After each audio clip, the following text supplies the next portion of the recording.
Good morning, my dear children. Myself Gyanen Singh, class 10th, subject biology. Now we teach you evolution in second part of evolution.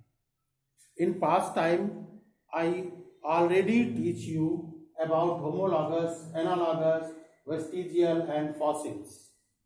These are evidence of evolutions. Now we teach you that other evidences, Lamarckism and Darwinism. Lamarck, it is a scientist. He wrote a book named Philosophic Zoology. This book is published at 1809. In his book, he gave the evidences of the evolutions, the new origin of new species. In his book, he wrote the first point, tendency to increase in size. Every organism, this is a natural process to increase in size. Size means weight, length, etc. And second is direct effect of environment. The organisms which are survive in environments, the environmental conditions are effect in his body. So these infects are produce some variations in the bodies. Because of you see the desert animals, aquatic animals, and they are terrestrial animals and aerial animals. These are effect all of our environmental conditions. So the body are exhibit the variations.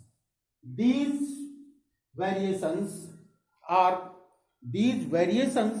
called, some variations are vestigials and some variations are increased. And third, use and disuse of organ.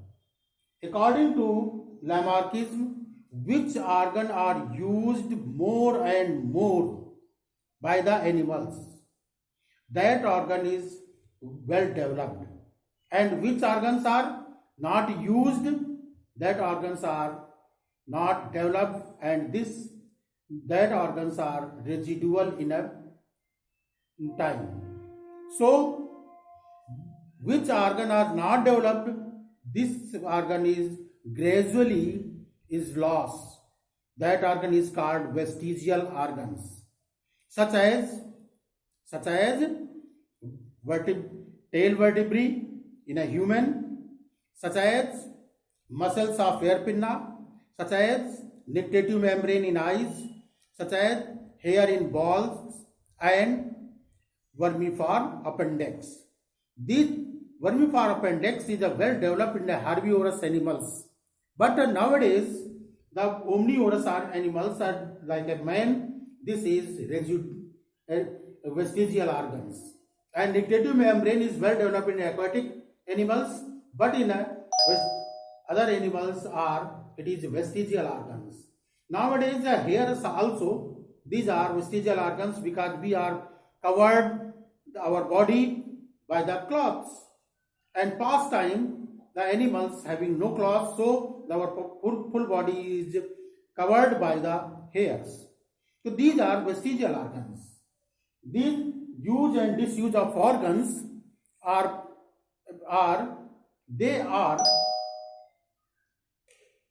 variation. They exhibit variations, and these variations are inherent to other generations. So next, the inheritance of acquired characters, which are variations adopted by the organism. These are called acquired characters. According to Lamarckism, these acquired characters are inherited to next generations. The next generations gradually and slowly the next generations make a new species. This is Lamarckism. So these points of the Lamarckism: tendency to increase size, direct effect of environments, use and disuse of organ, inheritance of acquired characters. Okay, that's all.